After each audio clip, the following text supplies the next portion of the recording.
Hi guys and welcome back to the channel Deepak Yadav Education. Welcome to the daily current affairs of 5th ऑफ May 2022। तो guys आज है तारीख 5 मई 2022 और है थर्सडे। आज की तारीख से जितने भी मोस्ट इंपॉर्टेंट करंट अफेयर्स बनेंगे उन सभी करंट अफेयर्स को हम लोग डिटेल में डिस्कस करेंगे। तो चलो शुभारंभ करते हैं। बट उससे पहले गाइज अगर आप लोगों को इस टॉप न्यूज़ एनालिसिस यानी TNA का PDF चाहिए तो क्या करना है, नीचे डिस्क्रिप्शन बॉक्स में आप सभी लोगों को PDF लिंक के नाम से एक लिंक मिल जाएगा। जैसे आप लोग उस पर क्लिक करोगे ये चैनल ऑटोमेटिकली ओपन हो जाएगा। यहाँ से जाकर आप लोग इस TNA के PDF को डेली बेसिस पर डाउनलोड कर पाओगे। अदरवाइज अगर आप लोग को इस तरीके से यह चैनल नहीं मिलता है तो एक और बहुत सिंपल सा तरीका है, डायरेक्टली टेलीग्राम पर जाना, देन सर्च बॉक्स में टाइप करना दीपक यादव एजुकेशन। जैसे ही आप यहाँ पे ये टाइप करोगे आपके सामने इस प्रकार से ये तीनों चैनल ओपन हो जाएंगे। एक के आगे आंसर राइटिंग लिखा है, एक के आगे UPSC लिखा है, एक के आगे कुछ नहीं लिखा है, लेकिन यहाँ पर भी आपको 18,000 प्लस सब्सक्राइबर्स मिल जाएंगे। तो तीनों चैनल को ही जाकर ज्वाइन कर सकते हो, क्योंकि यहाँ पे आपको डेली बेसिस पर TNA का PDF, फिर न्यूज़पेपर का PDF, देन डेली बेसिस पर आंसर राइटिंग भी आपको यहाँ पे करवाई जाती है। एट द लास्ट अगर आप लोग मुझसे कनेक्ट होना चाहते हो तो नीचे डिस्क्रिप्शन बॉक्स में मेरे इंस्टाग्राम ID का लिंक मिल जाएगा, वहाँ पर कनेक्ट होकर आप मुझसे अपनी क्वेरीज को पूछ सकते हो। नाउ स्टार्ट करेंगे डिस्कशन को। यह है हमारा आज का आर्टिकल, बहुत ज़्यादा इंपॉर्टेंट आर्टिकल है एग्जामिनेशन के पॉइंट ऑफ व्यू से। खासकर इस आर्टिकल को आप लोग GS पेपर 2 इंटरनेशनल रिलेशन से रिलेट कर पाओगे। इस आर्टिकल की चर्चा पिछले कुछ दिनों में बहुत ज़्यादा हुई है और आप लोगों की भी डिमांड थी ये वाला आर्टिकल अभी तक हमने डिस्कस नहीं किया है, तो ये न्यूज़ डिस्कस की जाए। तो उसके बाद यहाँ पर इस आर्टिकल को अब ले लिया गया है। यहाँ पे मेंशन किया गया कि बांग्लादेश ने ऑफर कर दिया है चित्तागोंग पोर्ट टू इंडिया। तो इंडिया को यहाँ पर ये जो पोर्ट है ये बांग्लादेश ने दिया है, मतलब हम लोग इस पोर्ट का अब प्रॉपर यूज़ कर सकते हैं, ऐसा बांग्लादेश की PM ने यहाँ पर ये बोला है। अब यहाँ पे समझेंगे इस पोर्ट का कितना बड़ा इंपॉर्टेंस है भारत के लिए, कितना फ़ायदा भारत को यहाँ पे हो सकता है। प्लस भारत के साथ साथ जो आसपास की कंट्रीज़ हैं हमारी, जैसे भूटान, नेपाल और बांग्लादेश, खुद इन कंट्रीज़ को कैसे फ़ायदा हो सकता है वो भी मैं आपको बताऊँगा। प्लस इस पोर्ट के पीछे यहाँ पर चाइना को हमने कैसे हराया है वो भी हम डिस्कस करेंगे। चाइना को मात दिए इस चीज़ के अंदर, क्योंकि चाइना भी इस पोर्ट के पीछे पड़ा था ना। वो फाइनली यहाँ पर बांग्लादेश ने खुद यहाँ पे इस पोर्ट का ऑफर इंडिया को दे दिया है। तो ओवरऑल एनालिसिस करेंगे, काफ़ी कुछ यहाँ पर नया है डिस्कस करने के लिए। तो पहले तो हम लोग बेसिक को समझेंगे, क्योंकि यहाँ पे आपको पता होगा जो ये एनालिसिस है ये 360 डिग्री एनालिसिस है। यहाँ पर हम लोग सारी चीज़ों को कवर करते हुए चलते हैं, इसका बैकग्राउंड, प्रेजेंट और क्या है इसका फ्यूचर। तो बेसिक सा इशू यहाँ पर यह है कि भाई जो इंडिया बांग्लादेश के टाइज हैं इनके अंदर एक और बहुत बड़ा डेवलपमेंट हो चुका है। इन दोनों के रिलेशंस और ज़्यादा मजबूत हो चुके हैं, क्योंकि भारत को यहाँ पे एक्सेस मिल चुका है चित्तागोंग पोर्ट का। और ये पोर्ट का जो एक्सेस है ये बांग्लादेश की जो PM है शेख हसीना, इन्होंने खुद यहाँ पे ऑफर किया है भारत को। यहाँ पे आप देख पाओगे इसके ऊपर आर्टिकल्स पब्लिश हुए हैं। इकोनॉमिक टाइम्स का ये आर्टिकल है, Sheikh Hasina offers Chittagong port for use by India, S Jaishankar calls on her. अब यहाँ पे मुद्दा यह है कि हमारे जो एक्सटर्नल अफेयर मिनिस्टर हैं S जयशंकर साहब, ये बांग्लादेश के विजिट पर थे 28 अप्रैल से 30 अप्रैल के बीच में। तो इसी समय में यहाँ पर ये काम हुआ है। क्लियर हुआ? आगे बढ़ते हैं। ये पूरा आर्टिकल मैंने लगा दिया, आप लोग चाहो तो रीड कर सकते हो। वैसे मैंने सारी चीज़ें आगे कॉपी पेस्ट कर दी हैं, एक एक करके हम लोग डिटेल से डिस्कस करेंगे। ये वाला जो आर्टिकल है बहुत इंपॉर्टेंट है, मतलब इंटरेस्टिंग सा आर्टिकल है, हमें मिल गया बस जैसे तैसे। मैं यहाँ पे सर्च कर रहा था तो ये आर्टिकल मुझे दिख गया तो मैंने इसको लगाया। लेकिन इस आर्टिकल का कनेक्शन मैं आप लोगों को बिल्कुल लास्ट में डिस्कस करूंगा कि हाँ इस पूरे न्यूज़ से इस आर्टिकल का क्या कनेक्शन है, कैसे हम लोगों ने यहाँ पर चाइना को हटाया है अपने बीच में रास्ते में से, ठीक है। और मतलब चाइना को कैसे हराया है इस चित्तागोंग पोर्ट को लेकर, वो भी यहाँ पे मैं आप लोगों को आगे बताऊंगा। फिलहाल अब डिटेल्स को स्टार्ट करते हैं। सबसे पहला पॉइंट यहाँ पे डिस्कस करते हैं, ये जो पोर्ट है कहाँ पर है, क्या एग्जैक्टली लोकेशन है, कैसा है, क्या सिग्निफिकेंस है, वो सारी चीज़ों को कवर करेंगे। जो चित्तागोंग पोर्ट है या फिर इसको चट्टग्राम पोर्ट भी हम लोग बोलते हैं, ये बांग्लादेश का मेन सी पोर्ट आपको देखने को मिलेगा, एक बंदरगाह जहाँ से यहाँ पे बहुत सारा सामान आया और जाया जाता है। इनफैक्ट आप कह सकते हो बहुत सारा व्यापार इस पोर्ट से होता है। ये जो पोर्ट सिटी है चित्तागोंग, ये पूरी की पूरी लोकेटेड है कर्णफुली रिवर के बैंक्स पर, आप लोग इसके बारे में ध्यान रख सकते हो। प्लस यहाँ पे ये वाला पॉइंट जो है बहुत इंपॉर्टेंट है, ये जो पोर्ट है इस पोर्ट के अंदर बहुत सारा व्यापार होता है यहाँ से। इनफैक्ट बांग्लादेश का 80% यानी 80% जो व्यापार है वो इसी पोर्ट के माध्यम से होता है। तो मतलब बांग्लादेश ज़्यादातर जो एक्सपोर्ट इंपोर्ट कर रहा है उसका 80% वो इसी वाले बंदरगाह से हो रहा है। तो अब यहाँ पे आप समझ सकते हो कि हाँ वाकई में इसका क्या इंपॉर्टेंस हो सकता है। अब यहाँ पे इंडिया यूज़ कर सकता है, प्लस इंडिया के साथ साथ नेपाल, भूटान को भी यहाँ पे बहुत सारा फ़ायदा मिलेगा। हम इनसे भी कनेक्टिविटी को प्रॉपरली बढ़ा पाएंगे। इनफैक्ट यहाँ पर एक लॉयड की रिपोर्ट ये बोलती है कि अगर हम लोग चित्तागोंग पोर्ट के बारे में चर्चा करें तो ये दुनिया का 58वां बिजिएस्ट कंटेनर पोर्ट है। ठीक है, तो मतलब आप इमेजिन कर सकते हो कि हाँ वाकई में बहुत सारा व्यापार होता है इस पर्टिकुलर पोर्ट से, क्योंकि ये रिपोर्ट भी बताती है, ये 2019 के अकॉर्डिंग का डेटा है। तो 2019 के हिसाब से बात करें तो ये जो पोर्ट है ये 58वां बिजिएस्ट कंटेनर पोर्ट देखने को मिलता है, और प्लस यहाँ पे one of the oldest port भी है वर्ल्ड के अंदर, ये भी यहाँ पर लॉयड की रिपोर्ट बोलती है। क्लियर हुआ। अब यहाँ पे जो ये चिटागोंग पोर्ट है आज के टाइम पर काफ़ी डेवलप कर चुका है ये, और उसके बाद यहाँ पे काफ़ी सारी चीज़ें आगे के लेवल पर आ चुकी हैं, मॉडर्नाइज हो चुकी हैं। लेकिन यहाँ पे ये जो सारा काम किया गया है वो चाइना के इन्वेस्टमेंट की वजह से और चाइना की हेल्प की मदद से काम किया गया है। तो चाइना ने यहाँ पर काफ़ी सारा डेवलपमेंट कर दिया है, और उसके बाद लास्ट में चाइना यहाँ पर अपना एक्सेस लेना चाहता था, चाइना यहाँ पर इस पोर्ट को लेना चाहता था, बट यहाँ पर इंडिया ने चाइना को पीछे ढकेल दिया है। वो आगे हम लोग पूरी कहानी को समझेंगे। अभी आप लोगों ने बेसिक से समझा इस पोर्ट के बारे में। अब आते हैं मैप के ऊपर कि मैप में यहाँ पर ये पोर्ट कहाँ पे देखने को मिलेगा। तो सबसे पहले आप देख पाओगे ये हमारा महान भारत हुआ। यहाँ पे मैं इस मैप को थोड़ा सा जूम कर देता हूँ समझने के लिए, क्योंकि एक मैं आपको एक तरीके से इंक करके दिखा देता हूँ, इंक लगाकर। यहाँ पे आप देख पा रहे होंगे ये पूरा का पूरा बांग्लादेश का मैप हुआ। एग्जैक्टली मैं अगर यहाँ पे ड्रॉ करूँ तो इस प्रकार से बांग्लादेश का मैप आपको देखने को मिल जाएगा, ये अंदर वाला जहाँ पे मैं कलर कर रहा हूँ। यहीं पर ये जो है ये चिटागोंग पोर्ट है। ठीक है, यहाँ पे इसको मैंने स्क्वायर कर दिया, ये आपको चिटागोंग पोर्ट देखने को मिलेगा। अब क्वेश्चन ये है आपके दिमाग में ये आएगा कि सर ये चिटागोंग पोर्ट का फ़ायदा क्या हो सकता है। तो फ़ायदा अभी मैं बताऊंगा, उससे पहले यहाँ पर ये वाला मैप भी देखो। इस वाले मैप के अंदर जूम करके दिखाया गया, तो ये जो है पूरा का पूरा ये अंदर वाला जो हिस्सा ये पूरा बांग्लादेश है। बांग्लादेश की कैपिटल ढाका ये हो गई। उसके बाद जो चिटागोंग पोर्ट है वो बिल्कुल साइड में यहाँ पर आपको ये पोर्ट देखने को मिल जाएगा, है ना, जो कि यहाँ पर आपको देखने को मिल रहा है। अब आपको ये दिखेगा इधर चिटागोंग पोर्ट हो गया, इधर यहाँ पे पूरी की पूरी इंडियन टेरिटरी हो गई, यहीं पे आपको वेस्ट बंगाल देखने को मिल जाएगा। तो होगा क्या, हम लोग यहाँ से बहुत अच्छे से कनेक्टिविटी बना सकते हैं। अगर हम लोग को यहाँ का एक्सेस मिल जाए, हम लोग प्रॉपरली इसको यूज़ कर सकें, तो हम क्या करेंगे, हम लोग अगर हमें सामान पहुँचाना है, मान लो हमें त्रिपुरा में पहुँचाना है, ठीक है, इधर नॉर्थ ईस्टर्न स्टेट्स के अंदर अगर हम लोग को सामान पहुँचाना है, तो अभी तक हम सामान कैसे पहुँचाते हैं, यहाँ से सामान लेके गए और इस प्रकार से यहाँ पे ये रास्ता लिया। और ये जो हमारा है ये चिकन नेक आपको पता होगा, या सिलीगुड़ी कॉरिडोर के नाम से भी इसको हम लोग जानते हैं। यहाँ से सामान निकलता हुआ फिर उसके बाद यहाँ पे हम लोग पहुँचा पाएंगे। तो रास्ता बहुत लंबा है, और अगर इस पोर्ट का एक्सेस मिल जाए तो डायरेक्टली यहाँ से जहाज़ में डाला सामान, यहाँ से यहाँ भेजा और यहाँ से यहाँ पहुँच गया, है ना। तो काफ़ी काम आसानी हो जाएगा। आप लोगों को खुद यहाँ पे दिख रहा होगा कि पहले भाई कितनी झंझट है, रोड के माध्यम से यहाँ से लेकर जाना पड़ेगा, और इस प्रकार से घूम के आने के बाद यहाँ पे हम त्रिपुरा वगैरह में सामान पहुँचाएंगे, क्योंकि त्रिपुरा यहाँ पर है और पोर्ट यहाँ पर है वाला चिटागोंग पोर्ट। तो क्या होगा, यही यहाँ से जहाज़ में सामान भेजा और यहाँ से डायरेक्टली त्रिपुरा में पहुँचा दिया। तो ये इसका फ़ायदा हो सकता है। तो इंडिया को फ़ायदा ये होगा कि हम लोग अपने पूरे नॉर्थ ईस्टर्न स्टेट्स को बहुत अच्छे से कनेक्ट कर पाएंगे पूरे भारत से। और आज के टाइम पर नॉर्थ ईस्टर्न स्टेट्स के अंदर काफ़ी सारे कॉन्फ्लिक्ट वगैरह देखने को भी मिलते हैं, तो हम लोग अच्छे से जोड़ पाएंगे। अभी हालांकि यहाँ पर आप देख पाओगे इधर से हम लोग जोड़ पाते हैं पूरे के पूरे नॉर्थ ईस्टर्न पार्ट को, बट यहाँ से भी कनेक्टिविटी बन जाएगी। और अगर यहाँ से दोनों तरफ से कनेक्टिविटी बन जाती है तो भाई ये तो यहाँ पे पूरी तरह से इंडिया के कनेक्टिविटी में रहेगा, और इसी हिस्से की मदद से हम लोग पूरे के पूरे ईस्टर्न वर्ल्ड, यहाँ पे जो पूरा का पूरा ईस्टर्न वर्ल्ड होगा उससे कनेक्ट कर पाएंगे, है ना। तो इसका ये एक बहुत बढ़िया सा फ़ायदा देखने को मिल सकता है। फिलहाल आपने अभी इसकी एक लोकेशन देखी है, अभी मैं आपको और भी बहुत सारे मैप यहाँ पे दिखाने वाला हूँ, बहुत सारे मैप के थ्रू चीज़ों को कवर करते हुए चलेंगे।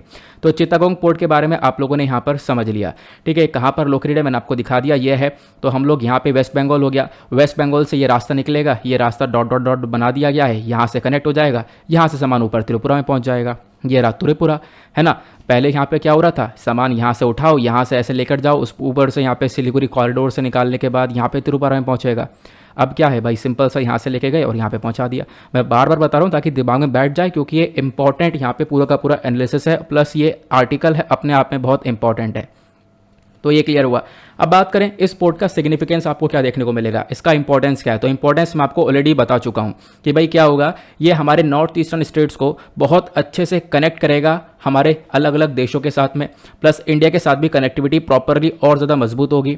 यहाँ से सामान को हम लोग इधर से उधर ले जा सकते हैं, व्यापार कर सकते हैं प्रॉपरली। प्लस यहाँ पे मैंने आपको बताया ये भी कि अभी वेस्ट बंगाल से जो सामान पहुँचता है नॉर्थ ईस्टर्न स्टेट्स के अंदर, वो रास्ता बहुत लंबा है। अभी हमारे पास इस पोर्ट का एक्सेस आ जाएगा, तो इससे यहाँ पे हम लोग देख पाएंगे, बहुत फ़ायदा मिलेगा। इनफैक्ट यहाँ पे बहुत कम समय में हम लोग प्रॉपरली अपने सामान को सेफली पहुँचा पाएंगे। तो ये इसका इंपॉर्टेंस हो गया है ना। बाकी ये मैप और लगा दिया मैंने, मैप को एक बार और देख सकते हो। सिलिगुड़ी कॉरिडोर या फिर चिकन नेक कॉरिडोर यहाँ पर आप लोग देख पाओगे, इसको हम लोग बोलते हैं। ये हमारा चिकन नेक वाला रास्ता है, पतला सा, जो कि पूरा रास्ता हमारे नॉर्थ ईस्टर्न स्टेट्स को कनेक्ट करता है। तो इसको भी मैप में देख सकते हो। अब एक और क्वेश्चन निकल कर आता है कि इंडिया को क्या बेनिफिट हो सकता है, इंडिया यहाँ पर क्या होप रख सकता है इस शॉर्टर रूट से, क्योंकि छोटा सा रास्ता है। अब हमारे पास प्रॉपर कनेक्टिविटी होगी तो हमारे पास क्या बेनिफिट मिल सकते हैं। सबसे पहला पॉइंट क्या है, देखो ये जो कनेक्टिविटी हो जाएगी, एक एडिशनल कनेक्टिविटी हमारे पास आएगी, क्योंकि अभी ऑलरेडी हम लोग कनेक्टेड हैं, लेकिन एक और रास्ता बन जाएगा और ये रास्ता बहुत ज़्यादा इकोनॉमिकल होगा। पैसा बहुत कम खर्चा जाएगा, मतलब ज़्यादा पैसा लगेगा नहीं, कम पैसे में हम लोग अपने सामान को इधर से उधर ट्रांसपोर्ट कर पाएंगे। ये इसका एक फ़ायदा देखने को मिल जाएगा। देन उसके बाद यहाँ पे आप देख पाओगे और क्या देखने को मिलेगा, ये एनवायरमेंट फ्रेंडली भी रहेगा, हमारे एनवायरमेंट को ज़्यादा नुकसान पहुँचेगा नहीं इस पर्टिकुलर रास्ते से। क्लियर हुआ। फिर उसके बाद त्रिपुरा, असम, मेघालय, ये मैं आपके साथ ऑलरेडी डिस्कस कर चुका हूँ। काफ़ी सारी बातें रिपीटेडली यहाँ पे कवर की गई हैं। ये आर्टिकल जो है पूरा का पूरा इंडियन एक्सप्रेस से उठाया मैंने, तो वहाँ पे अलग अलग यहाँ पे आप देख पाओगे पोर्शंस के अंदर, अलग अलग पैराग्राफ के अंदर बिल्कुल सिमिलर चीज़ें कवर की गई हैं, क्योंकि मैंने आपको मैप के थ्रू डायरेक्टली यहाँ पे इसका एनालिसिस बता दिया था कि हाँ भाई क्या निचोड़ है इसका। क्लियर हो गया। अब जैसे मैंने आप लोगों को बताया कि एक और इम्पॉर्टेंट बात यह है कि इस वाले रास्ते से क्या होगा, भारत नॉर्थ ईस्टर्न स्टेट्स के साथ कनेक्ट तो होगा, इसके साथ साथ जो पूरा साउथ ईस्ट एशिया है प्लस ईस्ट एशिया है उसके साथ भी कनेक्ट हो पाएगा। इसका क्या मतलब है, ये वाला मैप देखो। इस वाले मैप में आपको ये देखने को मिलेगा, इधर आपको इंडिया नज़र आएगा, ये बांग्लादेश हो गया, बांग्लादेश की कैपिटल ढाका हो गया, ये यहाँ पर चित्तागोंग पोर्ट हो गया। अब इंडिया ऐसे जाएगा, ऐसे हमने अपने नॉर्थ ईस्टर्न स्टेट से साथ कनेक्टिविटी बना ली है। अब इसी वाले रीजन से हम लोग इन कंट्रीज़ में पहुँच पाएंगे। ये हमारा साउथ ईस्ट एशिया का पोर्शन हो गया। जब आप लोग यहाँ पर जब भी डायरेक्शंस पढ़ते हो तो डायरेक्शंस हमेशा ध्यान में रखना। डायरेक्शंस कैसे आप लोग पढ़ते हो, ये इस प्रकार से आप लोग पढ़ते हो, है ना। ऊपर हमारा नॉर्थ हो गया, नीचे हमारा साउथ हो गया, इधर हमारा वेस्ट हो गया और इधर हमारा ईस्ट हो गया। तो इंडिया से अगर हम लोग देखें तो ये वाला जो साइड है ये ईस्टर्न साइड है, और अगर आप लोग इसको भी अगर बांट देते हो तो इस प्रकार से बांट दोगे तो ये वाला जो पोर्शन होता है साउथ और ईस्ट के बीच में, ये होता है हमारा साउथ ईस्ट रीजन। तो इंडिया से जब ये वाला हिस्सा देखोगे तो ये साउथ ईस्ट पोर्शन होगा। अब हमारा जो इधर नॉर्थ ईस्टर्न स्टेट्स है, नॉर्थ ईस्टर्न स्टेट से यहाँ पे क्या होगा, अगर हमारी इनसे कनेक्टिविटी बढ़िया बनेगी तो यहाँ पर इस वाली जगह से हम लोग इन वाले देशों से अच्छे से कनेक्ट हो पाएंगे। मलेशिया, इंडोनेशिया, इन सब देशों से कनेक्ट हो पाएंगे। ये इसका एक बेनिफिट देखने को मिलेगा। फिर उसके बाद दूसरा बेनिफिट यहाँ पर क्या है कि भाई ये तो साउथ ईस्ट एशिया हो गया, उसके साथ साथ पूरा का पूरा ईस्ट एशिया हो गया, इसके साथ भी हम लोग प्रॉपरली कनेक्ट हो पाएंगे। ये इसके बेनिफिट्स हो गए। अब मैंने जैसा स्टार्टिंग में बताया था कि बांग्लादेश को भी इससे फ़ायदा होगा, तो बांग्लादेश को क्या फ़ायदा होगा कि भाई बांग्लादेश को एक नया रास्ता मिल रहा है, एक नया ट्रेड रूट मिल रहा है। वहाँ पे बांग्लादेश के अंदर बहुत सारा एम्प्लॉयमेंट यानी रोज़गार जनरेट होता हुआ नज़र आएगा। प्लस बांग्लादेश कुछ फीस वगैरह चार्ज कर सकता है इस पोर्ट के ऊपर, जिससे बहुत सारा पैसा भी यहाँ पे कमा सकता है। प्लस इस पर्टिकुलर जगह के पास, मतलब ये जो पोर्ट है इसके आसपास वाले जो शहर हैं कुमिला, तमाबिल, अकवरा, तो यहाँ पर इनके अंदर एक बहुत बड़ा डेवलपमेंट देखने को मिल सकता है। यहाँ पे इकोनॉमिक ट्रांसफॉर्मेशन देखने को मिलेगा, चीज़ें बहुत तेज़ी से डेवलप होती हुई नजर आएंगी, क्योंकि वहाँ पे पैसा आना शुरू हो जाएगा, रेवेन्यू जनरेट होना शुरू हो जाएगा। तो ये बांग्लादेश को भी बेनिफिट मिलेगा। देन उसके बाद ये हम ऑलरेडी डिस्कस कर चुके हैं, मैंने आपको बताया कि बांग्लादेश हो गया यहाँ पर, इधर इंडिया हो गया। अब आपको एक चीज़ और ध्यान रखनी है, हमारे 4 कंट्रीज़ के बीच में एक ग्रुप है जिसको हम लोग BBIN के नाम से जानते हैं, मतलब बांग्लादेश, भूटान, इंडिया, नेपाल। ठीक है, इन चारों कंट्रीज़ का ये ग्रुप है। ऊपर नेपाल हो गया, इधर भूटान हो गया, इधर बांग्लादेश हो गया, इधर इंडिया हो गया। अब आप देख पाओगे इस पोर्ट से, चित्तागोंग पोर्ट से जब कनेक्टिविटी बनेगी तो इससे यहाँ पे हम लोग कनेक्ट हो पाएंगे, और प्लस ये दो देश हैं ये दोनों भी प्रॉपर कनेक्ट हो पाएंगे। ठीक है, ये पोर्ट से यहाँ पे हम लोग इन कंट्रीज़ के साथ में ही प्रॉपर कनेक्टिविटी बना पाएंगे। हालांकि अभी बहुत सारे रोड के रास्ते हैं जहाँ से नेपाल के अंदर सामान वगैरह चला जाता है। क्लियर हुआ। तो ये चीज़ें यहाँ पर आप लोग को देखने को मिल जाएंगी। तो क्या होगा, इस पोर्ट से डायरेक्ट सामान यहाँ पहुँचेगा, यहाँ से यहाँ पहुँचेगा, और भी बहुत सारी जगह से हम लोग यहाँ पे कनेक्टिविटी को प्रॉपरली इंक्रीज कर सकते हैं। देन अब एक क्वेश्चन आता है ये वाला, जैसे मैंने आपको स्टार्टिंग बोला था कि लास्ट में मैं आपको आर्टिकल के अंदर बताऊँगा। ये हुआ क्या कि इस पोर्ट के पीछे लड़ाई चल रही थी 2 कंट्रीज़ के बीच में। यहाँ पे चाइना भी चाहता है कि मुझे ये पोर्ट मिल जाए, और इंडिया भी चाहता था मुझे ये पोर्ट मिल जाए। और आपको ध्यान रखना है, इंडिया को एक बार में ये पोर्ट नहीं मिला है, बहुत लंबे समय से हम लोग इसके ऊपर फोकस करते हुए आ रहे हैं, बहुत सालों से हम लोग इसके ऊपर फोकस करते हुए आ रहे हैं। अब जाके यहाँ पे बांग्लादेश ने ये ऑफ़र हम लोग को दिया। अब एक चीज़ और ये आपको देखने को मिलेगी, यहाँ पे बोला गया जो चाइना की एक स्ट्रैटेजी है स्ट्रिंग ऑफ पर्ल की। स्ट्रिंग ऑफ पर्ल यानी कि आप लोग ये देख पाओगे, वैसे तो मैं आपको इसके बारे में रटा चुका हूँ ऑलरेडी, आपने काफ़ी बार इसके बारे में पढ़ रखा है, लेकिन एक बार और देख लो यार, है ना। तो यहाँ पे स्ट्रिंग ऑफ पर्ल के बारे में बात करें तो स्ट्रिंग ऑफ पर्ल में क्या है कि चाइना ने इंडिया को चारों तरफ से यहाँ पर घेर रखा है, यानी कि मोतियों की माला बुन रखी है। इधर आप देख पाओगे चाइना पाकिस्तान इकोनॉमिक कॉरिडोर है, पाकिस्तान में ग्वादर पोर्ट, ये वाला जो पोर्ट है इसको चाइना ने डेवलप कर रखा है, ठीक है, यहाँ पे इन्वेस्टमेंट करके इस पूरे पोर्ट को बना रखा है। देन उसके बाद मालदीव्स के अंदर काफ़ी सारा इन्वेस्टमेंट चाइना का है। देन श्रीलंका के अंदर जो हम्बनतोता पोर्ट है इसको 100 साल के लिए या फिर 99 साल के लिए लीज पर रेंट पर ले रखा है, तो यहाँ पे भी इन्वेस्टमेंट है। मतलब इधर चाइना बैठा हुआ है, इधर बैठा हुआ है, इधर बैठा हुआ है, देन बांग्लादेश में, देन सितवे पोर्ट म्यांमार के अंदर, देन यहाँ पे आप देख पाओगे इस प्रकार से चाइना ने यहाँ पे एक मोतियों की माला बुन रखी है इंडिया के आसपास। तो अब चाइना चाहता था कि यहाँ पर जो पोर्ट है ये हम लोग को मिल जाए, लेकिन इंडिया को यहाँ पर ये एक्सेस मिला है, आप लोग यहाँ पर देख पाओगे। तो बेसिकली क्या हुआ, भारत ने जो चाइना का स्ट्रिंग ऑफ पर्ल स्ट्रैटेजी है उसके ताबूत में क्या किया है, आखिरी कील ठोकी है। तो बहुत इंटरेस्टिंग सा यहाँ पर स्टेटमेंट दिया था इस वाले आर्टिकल ने। इस आर्टिकल का मतलब इस न्यूज़पेपर का नाम नहीं पता, पहली बार मैंने यहाँ पर देखा है, बट यहाँ पे आप देख पाओगे मेंशन किया है, with access to Chittagong port Bangladesh and India put the final nail in the coffin of China string pearl. जो चाइना का स्ट्रिंग ऑफ पर्ल वाली स्ट्रैटेजी है इसमें इसके ताबूत के अंदर एक आखिरी कील भारत ने ठोक दी है और यहाँ पर चाइना को यहाँ से भगा दिया है। क्लियर हुआ? तो ये इन्फॉर्मेशन आपको पता होनी चाहिए।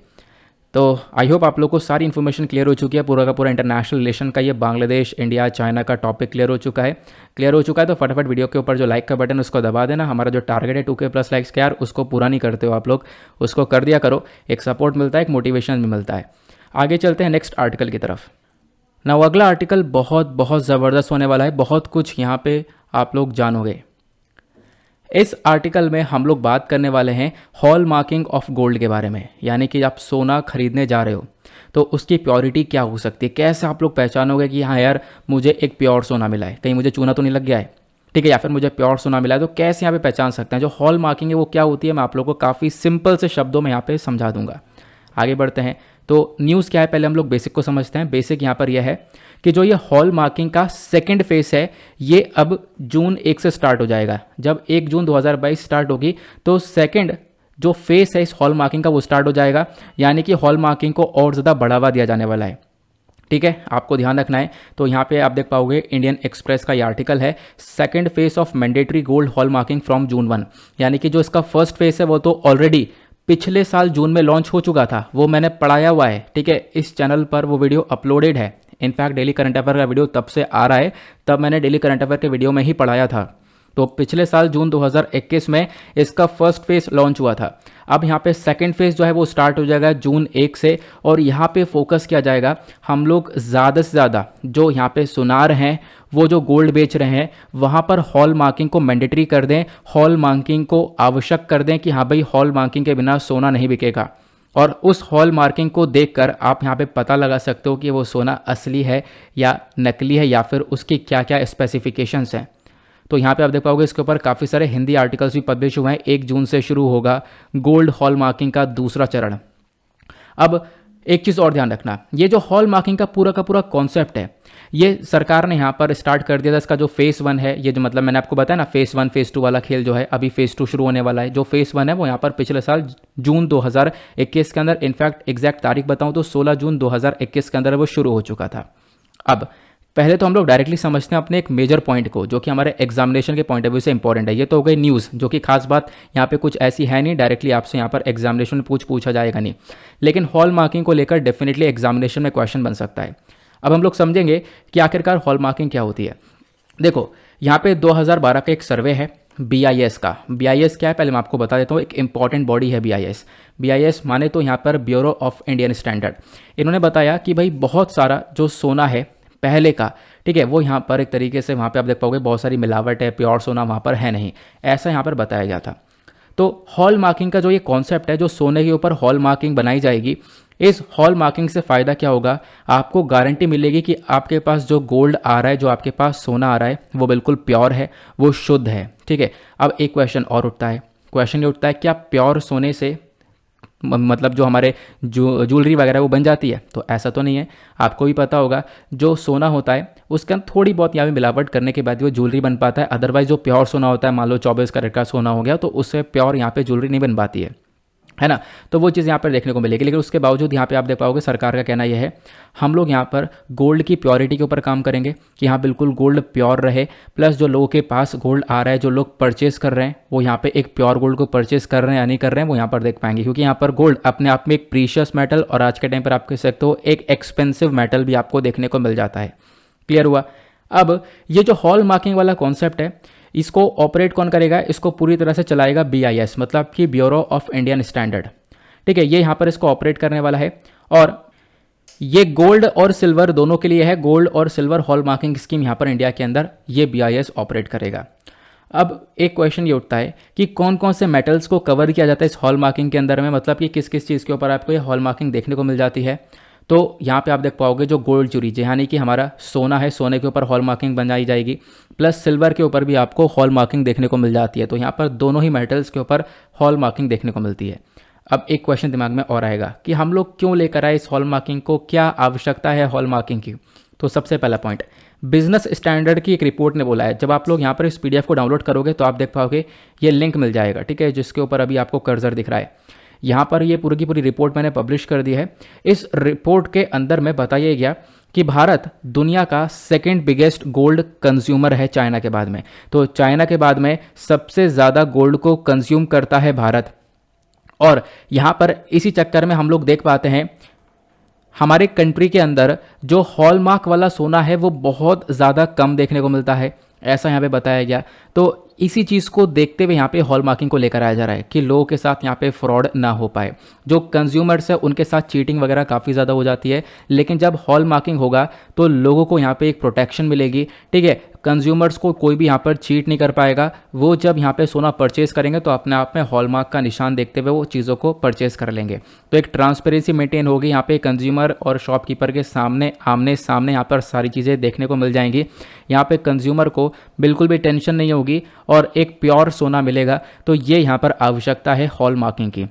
अब आपको पता होगा थंबनेल मैंने लगा रखा है। वैसे तो आजकल चर्चा किस चीज़ की हो रही है, KGF चैप्टर 2 की हो रही है ना, बहुत ज़्यादा। तो यहाँ पर भी पूरा सोने का ही खेल था, तो मतलब बहुत ज़्यादा चर्चा हो रही थी। तो मैंने सोचा यार थंबनेल, जब मैं अभी गोल्ड के बारे में सर्च कर रहा था ना तो मेरे पास थंबनेल ही वो निकल कर आया, मतलब वो जो पिक्चर है वो निकल कर आया। तो मैंने सोचा चलो यहाँ पर इसी कोई थंबनेल लगा देते हैं। तो KGF 2 के अंदर भी तो वही सारी चीज़ें यार, सोने के ऊपर ही यहाँ पर वो पूरी पिक्चर बेस्ड है, चाहे वो KGF 1 हो चाहे वो चैप्टर 2 हो, वो यहाँ पर पूरा का पूरा। इनफैक्ट जो KGF नाम है वो उस सोने की खदान का ही नाम है, कोलार गोल्ड फील्ड्स। तो इसी चक्कर मैंने यहाँ पर लगा दिया। नाउ अब यहाँ पे हम लोग बात करते हैं, देखो इसलिए लगाए ताकि थंबनेल थोड़ा सा इंटरेस्टिंग बन जाए और यहाँ पर जो है लोग जो है थोड़ा सा विजिट कर पाएँ इस पर्टिकुलर वीडियो को। देन अब बात करते हैं आखिरकार ये हॉल मार्किंग होती क्या है, क्योंकि हमने इतनी देर से बात तो कर ली हॉल मार्किंग की, तो होती क्या है इसको समझते हैं। मान लो यहाँ पर एक ये सोने की चूड़ी या फिर सोने का कड़ा है, समझ लेते हैं। अब इसके ऊपर आपको 4 निशान देखने को मिल जाएंगे। मतलब यहाँ पर कोई भी ऐसा आप सोने का प्रोडक्ट लेते हो तो वहाँ पर उसके ऊपर 4 निशान देखने को मिल जाएंगे, जिसको हम लोग हॉलमार्क बोलते हैं। 4 निशान में कौन कौन से निशान होंगे? सबसे पहला निशान होगा BIS माने तो यहाँ पे ये मैंने आपको बताया ब्यूरो ऑफ इंडियन स्टैंडर्ड। तो ब्यूरो ऑफ इंडियन स्टैंडर्ड का यहाँ पे साइन होगा। इसके बहुत सारे सेंटर्स आज के टाइम पर हमारे कंट्री के अंदर ओपन है और यही बॉडी यहाँ पर इस हॉल मार्किंग को ऑपरेट कर रही है। तो भाई सबसे पहले इस साइन को देखना है, ये साइन नहीं है तो फर्जी है, इस साइन ज़रूर देखना। दूसरी चीज़ यहाँ पर आपको देखने को मिल जाएगा सोने का कैरेट, वो कितने कैरेट का है। अब कैरेट के हिसाब से आपको शुद्धता पता चलेगी। अब कैरेट के लिए आपको यहाँ पे नंबर दिए हुए होंगे, जैसे कि यहाँ पे लिखा हुआ है 22 कैरेट का है ये, तो 22 कैरेट की जगह हो सकता है 916 1916 लिखा हुआ हो। यहाँ पे इसका मतलब क्या है, देखो मैं आपको समझाता हूँ। देखो ये आपको गोल्ड की प्योरिटी का चार्ट देखने को मिलेगा। अगर आपके सोने के पीछे 1916 लिखा हुआ है, क्या 1916, तो आपका वो 22 कैरेट का सोना है, ठीक है। या फिर अगर 750 लिखा हुआ है तो वो 18 कैरेट का सोना है। या फिर उसके पीछे 583 यानी 583 लिखा है तो वो 14 कैरेट का सोना है। तो आप कहोगे ये आपने बाकी सारे नंबर क्यों नहीं बताया, यही क्यों बताया सिर्फ, क्योंकि सरकार ने सिर्फ और सिर्फ इन तीनों ही कैरेट को ही अलाउ किया है। तो इन तीनों कैरेट के अलावा सरकार ने दूसरे कैरेट को अलाउ नहीं किया है। तो आपको ध्यान रखना है इस चीज़ के बारे में, ठीक है। इन तीनों कैरेट के अलावा सरकार ने अलाउ नहीं किया है। आप 14 कैरेट, 18 कैरेट या 22 कैरेट ही ले सकते हो, यही सरकार की तरफ से अलाउ किया गया है। तो केवल 14, 18 और 22 कैरेट जो ज्वेलरी है इसी पे हॉल मार्किंग आपको मिलेगी। तो यहाँ पे इस चीज़ को देखते हुए आप लोग आराम से एक प्योरिटी के साथ में सोने को परचेस कर सकते हो। जो 14 कैरेट का गोल्ड ज्वेलरी होता है इसके अंदर 58.50% गोल्ड होता है, और जो 18 कैरेट का गोल्ड ज्वेलरी होता है इसके अंदर 75% गोल्ड होता है, और जो 22 कैरेट का गोल्ड ज्वेलरी होता है इसके अंदर 91.60% गोल्ड होता है, और जो 24 कैरेट वाला सोना होता है ना इसके अंदर 999 तक यहाँ पर इसका नंबर देखने को मिल जाएगा, या फिर इसके अंदर जो सोना होता है वो 99.9% का होता है। तो मतलब जो एक प्योर सोना है वो आपको यहाँ पे 24 कैरेट वाला देखने को मिलता है। क्लियर हुआ? ये आपको इन्फॉर्मेशन मिल गई। तो आपको क्या करना है, पहले BIS का लोगो देखना है, दूसरा आपको यहाँ पर कितने कैरेट का है वो यहाँ पर लोगो देखना है, तीसरा यहाँ पर हॉल मार्किंग सेंटर की पहचान भी यहाँ पर दी होगी। ठीक है, तो हॉल मार्किंग सेंटर का यहाँ पर पहचान होगा, जहाँ से ये हॉल मार्किंग लगी होगी तो उस सेंटर का लोगो भी होगा। प्लस यहाँ पे फिर एक और सिंबल होगा जिसमें यहाँ पर ज्वेलर का कोड लिखा होगा। ठीक है, जिससे भी आपने ये परचेज़ किया तो उसका कोड यहाँ पर मेंशन होगा। तो ये 4 चीज़ें हैं, इन 4 चीज़ों के बेसिस पर आप लोग यहाँ पर इस हॉल मार्किंग को देख सकते हो और यहाँ पे अपने सोने की प्योरिटी को चेक कर सकते हो। क्लियर हुआ? अब इन सब चीज़ों को ऑपरेट कर रहा है BIS की अपनी खुद की वेबसाइट है, आप लोग जाकर विजिट कर सकते हो। इस वेबसाइट का जो स्क्रीनशॉट है मैंने यहाँ पे लगा दिया है। आगे बढ़ते हैं। ये हमने गोल्ड प्योरिटी के बारे में जान लिया, ये हमने जान लिया, इसके बारे में हम लोगों ने ऑलरेडी कवर कर लिया। ये हमने देख लिया भाई, ये 4-5 साइन आप लोग को देखने को मिल जाते हैं। ज्वेलर का कोड, लोगो मिल जाएगा उस सेंटर का, प्लस उसके बाद यहाँ पर ये डिजिट नंबर मिल जाएगा और BIS का लोगो। अगर आपने ये सारी चीज़ें देख ली हैं तो इसके बेसिस पर आप लोग कह सकते हो कि आपने जो सोना परचेज़ किया है वो बिल्कुल यहाँ पर सही सोना मिला है। ठीक है, ये आप लोग हॉल मार्किंग के बारे में समझ चुके हो। आई होप आप लोग ज़िंदगी भर इस हॉल मार्किंग के बारे में ध्यान रखोगे और अब ज़्यादा कोई भी कन्फ्यूजन होगी नहीं। तो इसके बेसिस पर यहाँ पर ये आर्टिकल हमारा होता है समाप्त। तो एक इंपॉर्टेंट आर्टिकल था एग्जामिनेशन के पॉइंट ऑफ व्यू से। अब इस हॉल मार्किंग को और ज़्यादा मैंडेटरी कर दिया जाएगा 1 जून से। नेक्स्ट आर्टिकल पर चलते हैं। अगला आर्टिकल बहुत ज़्यादा इंपॉर्टेंट होने वाला है हमारे एग्जामिनेशन के पॉइंट ऑफ व्यू से, खासकर GS पेपर 3 एनवायरमेंट से यहाँ पर इसको रिलेट कर पाओगे। स्टबल बर्निंग के बारे में बहुत ज़्यादा चर्चा हो रही है पिछले कुछ दिनों से। क्यों चर्चा हो रही है इसको डिस्कस करते हैं। इशू यहाँ पर यह है कि लगभग 3895 जो फील्ड फायर्स हैं या फिर स्टबल बर्निंग है वो हम लोगों ने देखी हैं सिर्फ और सिर्फ 1 अप्रैल से 29 अप्रैल के बीच में। तो इस 29 दिनों के अंदर बहुत ज़्यादा स्टबल बर्निंग हुई है पंजाब के अंदर। इसको लेकर आर्टिकल्स पब्लिश हुए हैं, आप देख पाओगे टाइम्स ऑफ इंडिया का आर्टिकल है। दैट इज़ वाई हम लोग यहाँ पर समझेंगे स्टबल बर्निंग क्या है, प्लस स्टबल बर्निंग की वजह से क्या क्या प्रॉब्लम्स डेवलप होती हैं, इंसान को क्या प्रॉब्लम हो रही है, एनवायरनमेंट को क्या प्रॉब्लम हो रहा है, प्लस उसके बाद यहाँ पे हम लोग डिस्कस करेंगे स्टबल बर्निंग का क्या सोल्यूशन हो सकता है। तो मतलब एक ओवरऑल अगेन 360 डिग्री के अंदर इस पूरे आर्टिकल को हम लोग कवर करने वाले हैं। तो एक स्टडी को कंडक्ट किया गया था पंजाब के अंदर में, जहाँ पर इन्होंने दिखाया कि जो पोल्यूशन है फ्रॉम स्टबल बर्निंग, यानी कि जो इस पराली को जलाने से पोल्यूशन हो रहा है। देखो यहाँ पर इस प्रकार से जो पराली जलाई जा रही है इससे जो पोल्यूशन हो रहा है, उस पोल्यूशन की वजह से लोगों के लंग के अंदर बहुत सारी कमियां बन रही हैं। लगभग आप कह सकते हो लोगों के अंदर जो लंग है उसके फंक्शन यहाँ पे रिड्यूस हो जा रहे हैं, लंग्स के अंदर बहुत सारी प्रॉब्लम्स डेवलप हो रही हैं। प्लस विमेन के लिए बहुत ज़्यादा हार्मफुल है स्टबल बर्निंग, ये यहाँ पे बताया गया। इनफैक्ट यहाँ पर जो ये स्टबल बर्निंग है क्या है अब हम लोग बेसिकली समझेंगे। स्टबल जिसको हम लोग पराली भी बोलते हैं, इसको हम लोग जलाते हैं। ठीक है, अब मान लो यहाँ पे आपने किसी फसल को उगाया, अब यहाँ पे फसल उगाने के बाद फसल की कटाई हो गई, अब छोटी छोटी वो फसलें बची हुई हैं। अब क्या होगा, उसको निकाल कर हम लोग यूज़ तो कर सकते हैं बट टाइम नहीं बचता है, क्योंकि ठंडियों का टाइम है, उसका हमें अगली फसल लगानी है, टाइम बहुत कम रहता है और टेक्नोलॉजी इतनी है नहीं। तो एक मात्र सोल्यूशन ये बनता है कि फटाफट आग लगा दो उसके अंदर और उसके बाद जला दिया।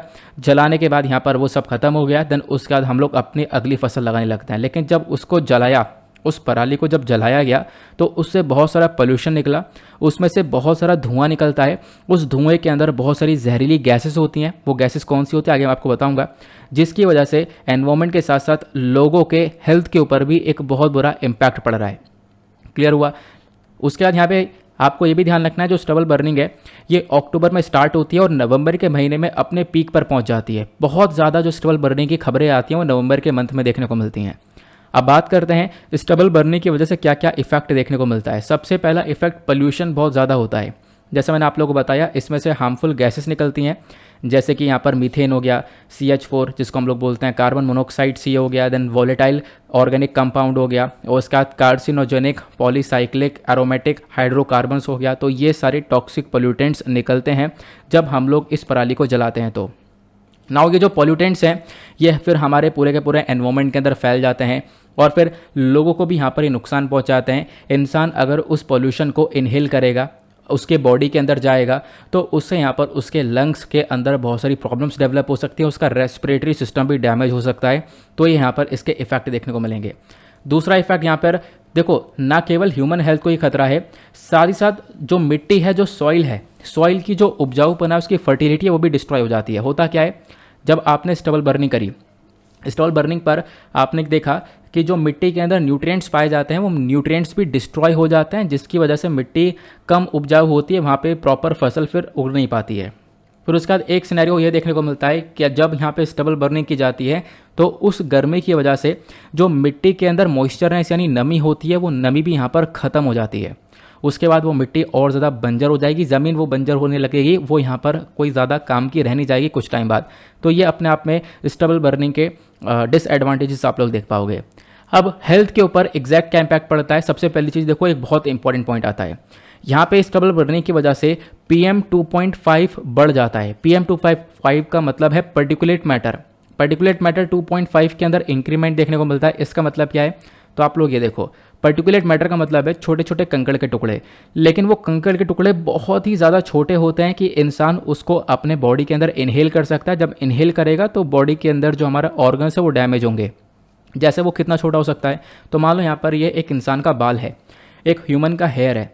अब इंसान के एक बाल से लगभग यहाँ पे आप कंपेयर करोगे तो ये जो ब्लू कलर की आपको बॉल देखने को मिल रही है, इस ब्लू कलर की बॉल को बोला जाता है PM10 यानी पर्टिकुलेट मैटर 10।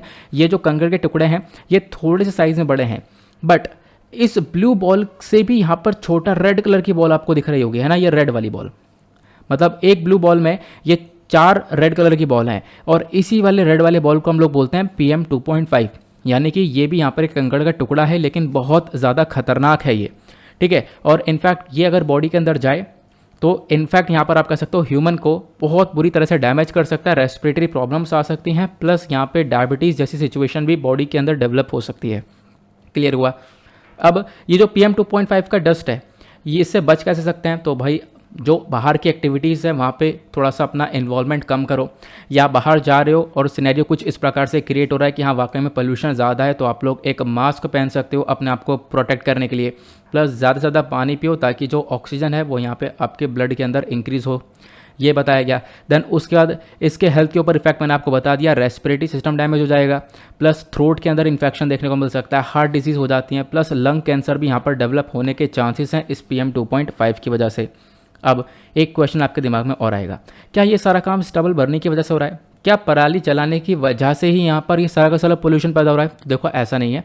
अगर हम लोग इसको और देखें तो जो PM 2.5 है ना, इसके कारण और भी सारे हैं। जैसे फैक्ट्री से जो पोल्यूशन निकल रहा है उसकी वजह से भी PM 2.5 जनरेट हो रहा है, प्लस यहाँ पे ट्रैफिक के अंदर या फिर कोई स्मोकिंग कर रहा है, और सबसे बढ़िया जो हमारे पावर प्लांट्स है जहाँ पे बिजली बन रही है, तो वहाँ से ही बहुत सारा PM 2.5 निकलता है। लेकिन यहाँ पे हम लोग बात कर रहे हैं स्टबल बर्निंग का क्या इम्पैक्ट पड़ता है स्पेसिफिकली, तो फोकस यहाँ पे स्टबल बर्निंग के ऊपर है, इस वजह से हम लोग स्टबल बर्निंग के बारे में ज़्यादा चर्चा कर रहे हैं। तो आपने ये देख लिया। अब उसके बाद यहाँ पर मैंने आपको बताया कि अभी हेल्थ के ऊपर क्या इम्पैक्ट पड़ेगा, लेकिन अभी यहाँ पर कुछ हमारे पास स्टैटिक इन्फॉर्मेशन है, कुछ फैक्चुअल सा डेटा है। वो डेटा यहाँ पर ये बोलता है कि हमने पिछले कुछ टाइम पे ये देखा है कि लोगों के अंदर जो रेस्पिरेटरी डिजीज़ेज़ हैं वो बड़ी हैं, ठीक है। लगभग 10 से 60 साल के लोगों के अंदर में 2 से 3 गुना ज़्यादा तेज़ी से ये रेस्पिरेटरी डिजीज़ेज़ बढ़ती हुई नज़र आई हैं इस स्टबल बर्निंग की वजह से। प्लस उसका ध्यान बताया बहुत सारे रेस्पिरेटरी वाले प्रॉब्लम्स देखने को मिला है एल्डरली पॉपुलेशन के अंदर। मतलब जो 40 से 60 साल के लोग हैं, जो बूढ़े लोग हैं, उनके अंदर रेस्पिरेटरी डैमेजेस यहाँ पर देखने को मिले हैं इस स्टबल बर्निंग से, ये बताया गया।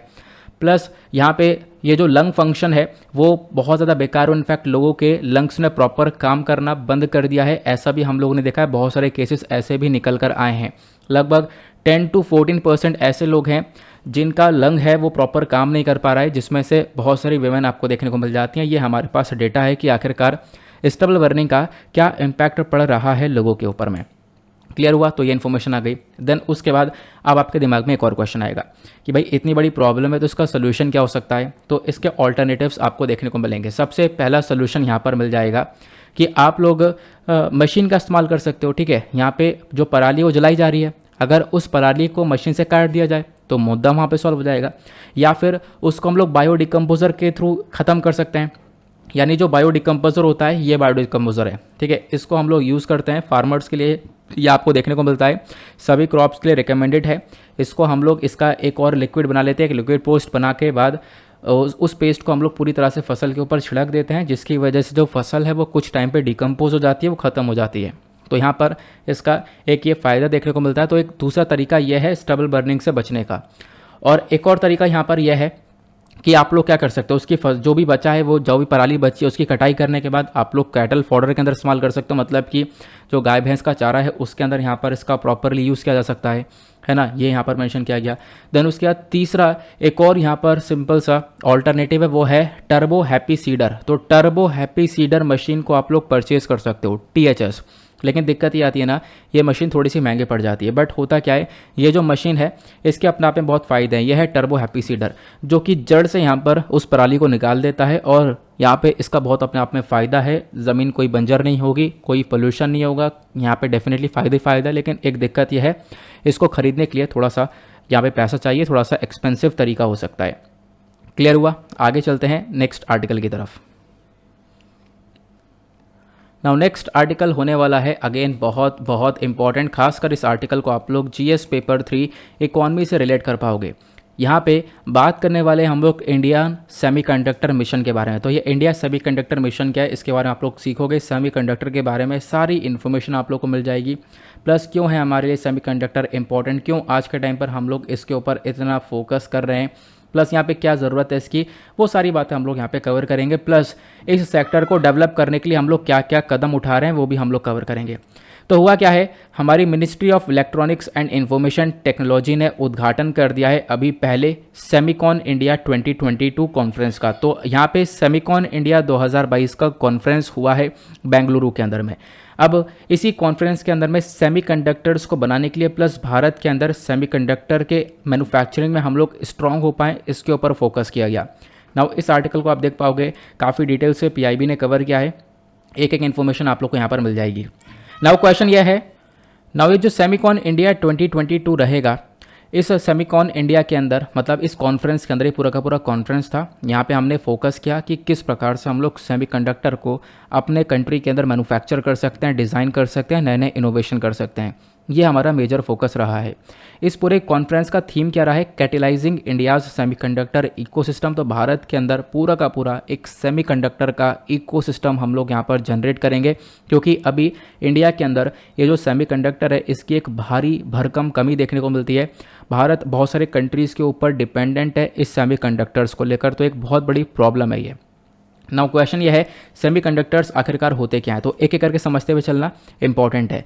सेमीकंडक्टर बेसिकली यहाँ पर ऐसे मटेरियल हैं जिनके अंदर कंडक्टिविटी देखने को मिलती है, लेकिन सेमीकंडक्टर जो है एक ऐसा मटेरियल है जो कि कंडक्टर और नॉन कंडक्टर के बीच में आता है। इसका मतलब क्या है, चलो इसको मैं थोड़ा सा सिंप्लीफाई कर देता हूँ आप लोगों के लिए। आपने ये तीन चीज़ समझनी है। हमारे पास तीन चीज़ें हैं, एक होता है कंडक्टर, दूसरा होता है सेमीकंडक्टर और तीसरा होता है इंसुलेटर। अब कंडक्टर क्या होता है, मान लो कंडक्टर का जो एग्जाम्पल हमने लिया कॉपर या एल्यूमिनियम का, सिंपल सा एग्जाम्पल लेते हैं कॉपर का। यहाँ पे कॉपर बेसिकली क्या है, एक कंडक्टर है। कॉपर का वायर हम लोगों ने यहाँ पर लिया। अब इस वायर में यहाँ से अगर आप लोग करंट छोड़ते हो तो इस वाले कोने तक पहुँचेगा, पहुँचेगा नहीं पहुँचेगा, बिल्कुल पहुँचेगा। या इस वाले कोने से छोड़ते हो तो इस वाले तक पहुँचेगा नहीं पहुँचेगा, बिल्कुल पहुँचेगा।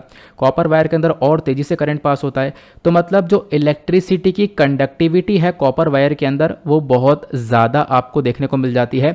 यहाँ पे जो इलेक्ट्रॉन्स हैं वो बहुत बेहतरीन तरीके से फ्लो होते हैं। तो बेसिकली कंडक्टर क्या हो गया, जिसके अंदर इलेक्ट्रिसिटी काफ़ी अच्छी तरीके से फ्लो होती है, वो हमारा कहलाता है कंडक्टर। क्लियर हुआ। अब दूसरा आता है हमारा इंसुलेटर। अब इंसुलेटर का हम लोग एक सिंपल सा एग्जाम्पल लेते हैं। यहाँ पर एग्जाम्पल लिया गया पेपर का, आप लोग पेपर का ले सकते हो या फिर एक एग्जाम्पल ग्लास का ले सकते हो, ठीक है। अब क्या हुआ, मान लो आपने यहाँ पर एक पेपर पकड़ रखा है। अब पेपर में इधर से करंट पास करो, तो क्या इधर से करंट पास करोगे तो यहाँ तक पहुँचेगा, बिल्कुल नहीं पहुँचेगा, ठीक है। और या फिर इधर से पास करोगे तो यहाँ तक पहुँचेगा, बिल्कुल नहीं पहुँचेगा। तो मतलब क्या है कि भाई जो पेपर है इसके अंदर इलेक्ट्रिसिटी की कंडक्टिविटी बिल्कुल बेकार है, तो मतलब ये एक बैड कंडक्टर या फिर आप कह सकते हो इंसुलेटर है। क्लियर हुआ। या फिर नॉन कंडक्टर आप लोग कह सकते हो, यहाँ पे इलेक्ट्रॉन्स नहीं बहते और यहाँ पे इलेक्ट्रिसिटी फ्लो नहीं होती, तो ये इंसुलेटर है। एक ऐसी चीज़ है जहाँ पे बहुत तेज़ी से करंट फ्लो होता है, दूसरे के अंदर करंट फ्लो होता ही नहीं है। अब सेमीकंडक्टर, यानी सेमीकंडक्टर का मतलब है आधा कंडक्टर नहीं। तो इसका मतलब ये कॉपर और इंसुलेटर के बीच में आने वाला यहाँ पर एक ऐसा मटेरियल है जिसको हम लोग सेमीकंडक्टर के नाम से जानते हैं। नाउ ये सेमीकंडक्टर के अंदर क्या होता है, सेमीकंडक्टर बनता है आपका, जैसे एग्जांपल ले लेते हैं सिलिकॉन का, ठीक है। सिलिकॉन से सेमीकंडक्टर, आज के टाइम पर सबसे ज़्यादा सिलिकॉन का ही यूज़ किया जाता है। सिलिकॉन के बाद जो दूसरा चीज़ होता है वो है जर्मेनियम। इसका भी हम लोग बहुत ज़्यादा यूज़ करते हैं इस सेमीकंडक्टर को डेवलप करने के लिए। बट आपको ध्यान रखना है, मान लो ये सिलिकॉन का एक वायर है, अब इसके अंदर क्या होता है, हम लोग इलेक्ट्रिसिटी को भेज तो सकते हैं, इधर से इलेक्ट्रिसिटी छोड़ेंगे तो यहाँ तक पहुँचेगी तो, लेकिन इस इलेक्ट्रिसिटी को हम लोग बहुत आराम से कंट्रोल कर सकते हैं। यही यहाँ पर सेमीकंडक्टर की एक खास बात है। तो यहाँ पे इलेक्ट्रिसिटी को प्रॉपरली कंट्रोल किया जा सकता है, भेजना चाहो भेज सको, रोकना चाहो रोक सकते हो, कम तेज जो भी है वो सब यहाँ पे कर सकते हो। तो ये इस सेमीकंडक्टर का एक फ़ायदा होता है। और आज के टाइम पर आप लोग कुछ भी देख लो, यानी आपका मोबाइल फ़ोन, लैपटॉप, जिस मोबाइल फ़ोन में आप वीडियो देख रहे हो, जो भी चीज़ है, चाहे हमारा मतलब एक तरीके से आप कह सकते हो कि बल्ब हो गया है, जो भी सामान है, उन सब के अंदर आपको ये सेमीकंडक्टर देखने को मिलता है। सेमीकंडक्टर के बदौलत ये चीज़ें चल रही हैं। तो इंसुलेटर, सेमीकंडक्टर और कंडक्टर के बीच में आई होप आप लोग को पूरी तरह से ये डिफरेंस क्लियर हो चुका है। अब एक क्वेश्चन आपके दिमाग में आएगा, पहले मैं आप लोग को एक और चीज़ बता देता हूँ। सेमीकंडक्टर आपको समझ में आ गया। अब सेमीकंडक्टर किस किस चीज़ से बनाया जाता है ये ज़रूर ध्यान रखना। हम लोग सिर्फ एक आध नाम ही जानते हैं, सिलिकॉन और जर्मेनियम, बस खाली यही दो नाम हम लोग जानते हैं। लेकिन इसके अलावा भी कुछ चीज़ें हैं, जैसे गैलियम आर्सेनाइड और कैडमियम सेलेनाइड। तो ये बेसिकली रॉ फॉर्म में है, इनको रिफाइन करने के बाद में हम लोग इनसे सेमीकंडक्टर्स बना सकते हैं। तो आप लोग को ये जो नाम है ना, ये प्रॉपरली ध्यान रखना है।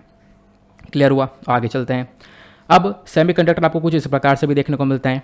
आपने देखा होगा, 100% आपने देखा होगा, काफ़ी सारे सर्किट चिप्स के अंदर इसका इस्तेमाल होता है। ये 2 टांगों वाले डायोड कहलाते हैं, 3 टांगों वाले ट्रायोड कहलाते हैं, ठीक है। ये हमारे लिए ज़्यादा कुछ खास बात नहीं है। बाकी मैंने आपको बताया कि सबसे ज़्यादा जो सेमीकंडक्टर बनाया जाता है वो सिलिकॉन का यूज़ करके बनाया जाता है। सिलिकॉन अपने रॉ फॉर्म में कुछ इस प्रकार से नज़र आता है। अगर हम लोग इसको रिफाइन वगैरह करें तो एक प्योर फॉर्म में मिलेगा। इसके बाद यहाँ पर हम लोग इससे सेमीकंडक्टर को बना पाते हैं। बट सिलिकॉन के बारे में कुछ इन्फॉर्मेशन है, जैसे कि यहाँ पर इसकी कुछ यहाँ पर केमिस्ट्री के रिगार्डिंग इन्फॉर्मेशन जो कि आपसे पूछी जा सकती है, क्योंकि आपके सिलेबस के अंदर साइंस एंड टेक का पोर्शन भी है, ठीक है। तो सिलिकॉन का सिंबल SI है, एटॉमिक नंबर 14 है, नेम इसका सिलिकॉन है ही, देन एटॉमिक वेट यहाँ पर मेंशन है, बट यहाँ पर एटॉमिक नंबर ध्यान रख सकते हो, बाकी यहाँ पर इसका एक सिंबल ध्यान रख सकते हो। आगे बात करते हैं, आपने ये सीख लिया। अब एक क्वेश्चन दिमाग में आएगा और वो ये है कि भाई सेमीकंडक्टर क्यों है हमारे लिए इतना इंपॉर्टेंट। क्योंकि सेमीकंडक्टर के अंदर 2 प्रॉपर्टीज़ पाई जाती हैं, इसकी 2 इंपॉर्टेंट प्रॉपर्टीज़ हैं, इसी वजह से हमारे लिए ज़्यादा इंपॉर्टेंट है। सबसे पहली प्रॉपर्टी क्या है, मैंने आपको बताया कि इसके अंदर जो कंडक्टिविटी है उसको कंट्रोल किया जा सकता है, यानी जो इलेक्ट्रॉन्स फ्लो हो रहे हैं उसको कंट्रोल किया जा सकता है। ये इसकी एक खास बात है, बाकी किसी के अंदर ऐसी खास बात नहीं देखने को मिलती है। दूसरा यहाँ पर इसका एक फीचर क्या है या फिर इसकी प्रॉपर्टी क्या है, जो करंट बहता है वो यहाँ पर यूनिडायरेक्शनल वे में बहता है। मतलब कि मान लो यहाँ पर ये वायर है, अब इस वायर के अंदर आप करंट छोड़ोगे यहाँ से तो वो एक साइड से ही बहेगा, यहाँ से यहीं तक बहेगा। ऐसा नहीं कि आप लोग यहाँ से अगर फ्लो करोगे तो यहाँ से यहाँ तक नहीं पहुँचेगा, सिर्फ एक साइड से यूनिडायरेक्शनल वे में बहता है। लेकिन कॉपर का वायर ले लो तो इधर से छोड़ो चाहे इधर से छोड़ो, यहाँ पे दोनों तरफ आपको ये करंट देखने को मिलता है। लेकिन ये खास बात यहाँ पे सिर्फ और सिर्फ सेमीकंडक्टर्स के अंदर में पाई जाती है। अब आपके दिमाग में क्वेश्चन आएगा कि हमने इतना सब कुछ बना लिया है, सारे इलेक्ट्रॉनिक सामान, इनफैक्ट इलेक्ट्रिक व्हीकल्स जो हैं उसके अंदर भी सेमीकंडक्टर का ही इस्तेमाल होता है। तो आपके दिमाग में क्वेश्चन ये होगा कि सेमीकंडक्टर से पहले हम लोग क्या यूज़ कर रहे थे, पहले भी तो ये सारा सामान था। तो हाँ बिल्कुल, सेमीकंडक्टर से पहले हम लोग इस्तेमाल कर रहे थे वैक्यूम डायोड का, या फिर वैक्यूम ट्यूब हम लोग इसको बोलते हैं, ठीक है। वैक्यूम ट्यूब का इस्तेमाल कर रहे थे, लेकिन यहाँ पर इसके अंदर जो कैथोड वगैरह ये फूक जाता था और ये कोई ज़्यादा लंबे समय तक एक सस्टेनेबल सामान नहीं देखने को मिला, ये टिका नहीं ज़्यादा। तो इसकी वजह से हम लोग सेमीकंडक्टर्स को लेकर आए। इनफैक्ट आपने देखा होगा पहले बड़े बड़े डब्बे वाले टीवी हुआ करते थे, है ना, इसमें यहाँ पर इन कैथोड का इस्तेमाल किया जाता था, इस वैक्यूम ट्यूब का इस्तेमाल किया जाता था। और आपको पता होगा अगर लंबे समय तक ये टीवी चल जाए तो पीछे से यहाँ पर बहुत ज़्यादा आग निकलने लगती थी, बहुत गर्म होने लगता था, है ना। तो बहुत सारे टीवी फूक भी जाते थे। तो ये डब्बे वाला टीवी आप देख पाओगे, इनके अंदर वैक्यूम ट्यूब्स का इस्तेमाल किया जाता था। बट यहाँ पे आप लोग देख पाओगे कि आज के टाइम पर इन LEDs वगैरह का इस्तेमाल हो रहा है। तो यहाँ पर क्या है, सेमीकंडक्टर्स का यूज़ कर लिया गया है। तो सेमीकंडक्टर अपने आप में काफ़ी बढ़ चुका है, आगे निकल चुका है सेमीकंडक्टर के मामले में, ये आप लोगों ने देख लिया।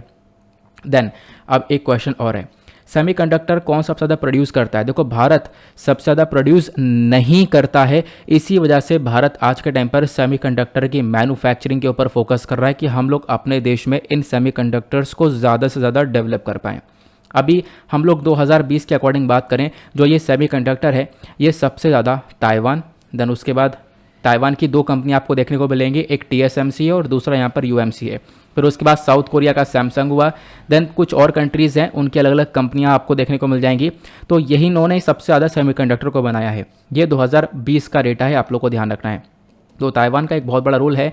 इसी चक्कर में आपको पता होगा रिसेंटली ताइवान के साथ हम लोगों ने यहाँ पर एक अग्रीमेंट भी किया था कि हम लोग यहाँ पर अपने कंट्री में सेमीकंडक्टर्स को बनाएंगे ताइवान की हेल्प से। क्लियर हुआ? अब मैंने आपको बताया कि हाँ भाई कितना इंपॉर्टेंस है इसका, कैसे कैसे काम कर रहा है ये हमने समझा। अब भारत इसी सेमीकंडक्टर के ऊपर फोकस कर रहा है। इंडिया सेमीकंडक्टर मिशन को चलाया गया। इस मिशन को लॉन्च किया गया था 2021 के अंदर में। यहाँ पर 76,000 करोड़ रुपए का अनाउंसमेंट किया गया था ministry of electronics and IT के थ्रू। यहाँ पे मेंशन ये किया गया था कि हम भी लोग भैया अपने कंट्री के अंदर सेमीकंडक्टर को बनाने लगेंगे, अपने कंट्री के अंदर सेमीकंडक्टर का एक पूरा का पूरा इकोसिस्टम डेवलप किया जाएगा और इसकी मैन्युफैक्चरिंग वगैरह की जाएगी। ये हमारा फोकस था। ठीक है, तो ये सब इंडियन सेमीकंडक्टर मिशन के अंदर हम लोगों ने किया। इसके कंपोनेंट बहुत सारे थे कि भाई जो स्कीम है इसको यहाँ पर आप कह सकते हो, ये जो स्कीम चलाई थी हमने इसके अंदर मेजर फोकस था हम लोग सेमीकंडक्टर फैब को हम अपने कंट्री के अंदर सेटअप कर सकें।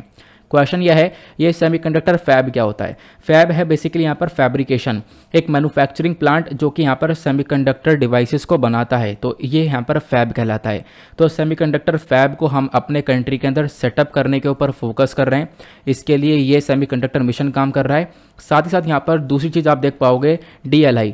तो DLI स्कीम चलाई गई है recently, design linked incentive scheme. यहाँ पर क्या है, एक मेजर फोकस ये रखा गया है कि जो सेमीकंडक्टर्स हैं इनकी डिज़ाइन के ऊपर काम किया जाएगा और जो भी व्यक्ति या फिर जो भी कंपनीज यहाँ पे काम करेंगी इस चीज़ को लेकर, उन कंपनीज को यहाँ पे अलग से इंसेंटिव्स दिया जाएगा। जैसे हमारा प्रोडक्शन लिंक्ड इंसेंटिव स्कीम होता है ना, उसी प्रकार से डिज़ाइन लिंक्ड इंसेंटिव स्कीम आपको देखने को मिल जाता है। अब लास्ट में क्वेश्चन ये निकल कर आता है कि सेमीकंडक्टर्स की आवश्यकता हम लोग को क्यों पड़ गई? ठीक है, क्यों हम लोग इतना फोकस कर रहे हैं? जैसा चल रहा था बहुत पहले से चल रहा है, वैसे ही चलता रहता, क्या दिक्कत है? तो यहाँ पर अब सुनो, सेमीकंडक्टर अगर हम लोग देखें तो मॉडर्न टाइम में बहुत ज़्यादा इंपॉर्टेंट हो चुका है।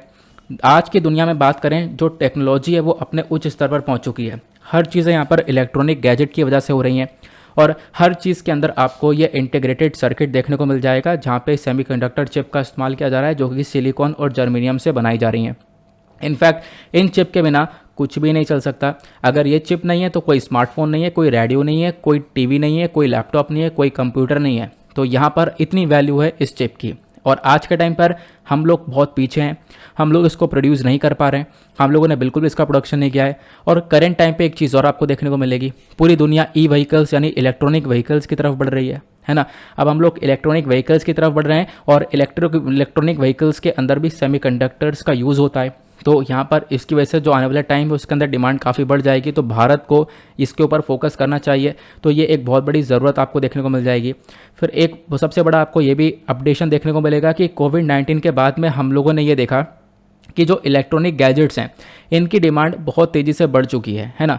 अब कोविड-19 के बाद में इन सारे गैजेट्स की डिमांड बढ़ गई है, सब लोग इलेक्ट्रॉनिकली आ चुके हैं और इन इलेक्ट्रॉनिक गैजेट्स के अंदर सेमीकंडक्टर का इस्तेमाल होता है। तो इस वजह से भी हम लोग के लिए ये बहुत ज़्यादा ज़रूरी है। प्लस भारत के अंदर अगर हम लोग बात करें, हम लोग खुद सेमीकंडक्टर्स का कंजम्पशन करते हैं बहुत ज़्यादा। इनफैक्ट सेमीकंडक्टर का जो कंजम्पशन है ये 2026 तक भारत के अंदर $80 मिलियन तक पहुंच जाएगा, ये इन्फॉर्मेशन आती है। और 2030 तक ये कंजम्पशन $110 बिलियन तक पहुंच जाया जा सकता है, ऐसा यहाँ पे बोला गया।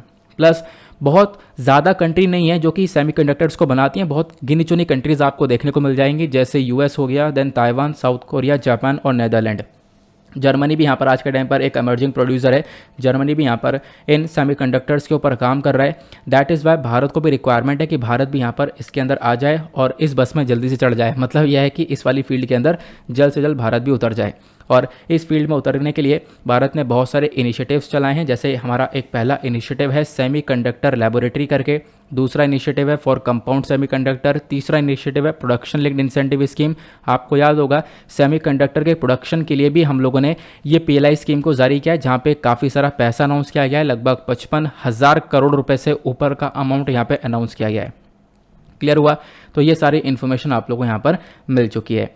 आगे बात करते हैं, ये मैंने आपको बता दिया PLI स्कीम क्या है। तो ये हो गई हमारी कंप्लीट इन्फॉर्मेशन। अब हम लोग फटाफट क्या करते हैं, अपने इस वीडियो का रिवीजन कर लेते हैं, एक ओवरव्यू ले लेते हैं, क्योंकि काफ़ी सारी चीज़ें हम लोगों ने सीखी है, काफ़ी कुछ नया डिस्कशन किया है। तो अब एक ओवरव्यू लेना ही बहुत ज़्यादा ज़रूरी है ताकि हम लोग चीज़ों को रिमाइंड कर पाएँ। तो पहले आर्टिकल में हमने डिस्कस किया कि भाई बांग्लादेश ने ऑफ़र किया है चित्तागोंग पोर्ट भारत को।